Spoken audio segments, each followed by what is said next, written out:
বিয়ার আগে, তো তার তো আর বিয়ের প্রতি ইচ্ছাটা থাকবে না, তাই না?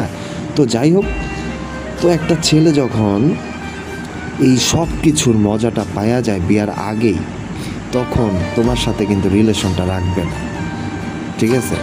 বিয়ের যে রিলেশনটা, ওই কথাটা যখনই তুমি উঠাবা যে আমাদের এখন বিয়ে করা উচিত, তখন না সে এড়ায়া যাবে। তখন সে বলবে কেরিয়ারের কথা, হ্যাঁ, পারিবারিক সমস্যা, এই প্রবলেম সেই প্রবলেম, কত বক্কচকর প্রবলেম চলে আসবে। আরে ভাই, আজকালকার পোলাপাইন তো এমনিই ভাই অগোচদার কেনা ভাই, এই কুত্তার বাচ্চা বাইনচোদ্দ, মানে কি কমু ভাই। আর যতক্ষণ না ওই মাইয়াটা তোমারে লাগাইতে দিতেছে, ততক্ষণ ওই পোলায় কুত্তার মতো খালি মাইয়ার পিছে ঘুরতেই থাকে ঘুরতেই থাকে। আর যখনই ওই পোলায় একটা মায়ার মনে করো লাগাইলো, হোটেলে নিয়ে লাগাইলো বা ঘরে নিয়ে লাগাইলো বা 1 বছর লাগাইলো, 2 বছর লাগাইলো, একটা পোলা বিয়ার আগে ভাই